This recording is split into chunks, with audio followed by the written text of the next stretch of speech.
Di balik perjalanan spiritual jutaan jemaah ke Tanah Suci, ada peran penting Badan Pengelola Keuangan Haji atau BPKH. Keberangkatan para jemaah haji tahun ini mencerminkan keberhasilan BPKH dalam memastikan pengelolaan dana haji yang tetap terjangkau di tengah situasi ekonomi global yang tidak pasti.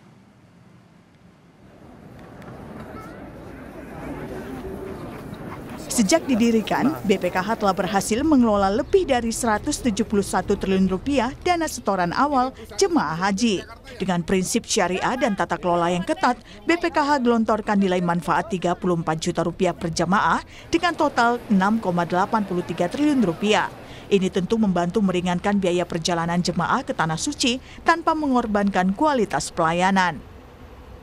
Sesuai dengan amanat Undang-Undang Nomor 34 Tahun 2014 dalam pengelolaan keuangan dan haji yang ditujukan untuk BPKH, yakni meningkatkan kualitas pelayanan ibadah haji bagi jemaah haji Indonesia. Tapi ke depannya kelihatannya yang paling penting karena sesuai dengan amanat dan arahan serta instruksi dari Presiden bagaimana caranya supaya menurunkan biaya haji dan syukur-syukur mungkin dalam waktu yang tidak terlalu lama juga melakukan stabilisasi dari biaya BPIH, yaitu biaya penyelenggaraan ibadah haji, maka kami berinisiatif untuk langsung terjun ke dalam ekosistem perhajian guna untuk melakukan apa yang disebut sebagai price control atau pengendalian harga atas komponen-komponen yang membentuk biaya penyelenggaraan ibadah haji. Nah, insya Allah ke depannya itu yang akan kita kedepankan, agar supaya selain kualitas pelayanan ibadah haji terjaga, namun juga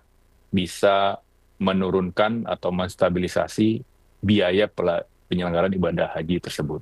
Kinerja positif BPKH ini menjadi harapan baru untuk pengelolaan dana haji di masa depan yang lebih akuntabel, profesional, serta yang terpenting berpihak pada kepentingan jemaah. Kedepan, BPKH melalui anak usahanya BPKH Limited di Arab Saudi akan terus mendorong efisiensi biaya dan peningkatan kualitas layanan demi terselenggaranya ibadah haji yang aman, nyaman, dan berkelanjutan bagi seluruh umat Islam di tanah air. Hamzah Abdullah, Tim Liputan, Kompas TV.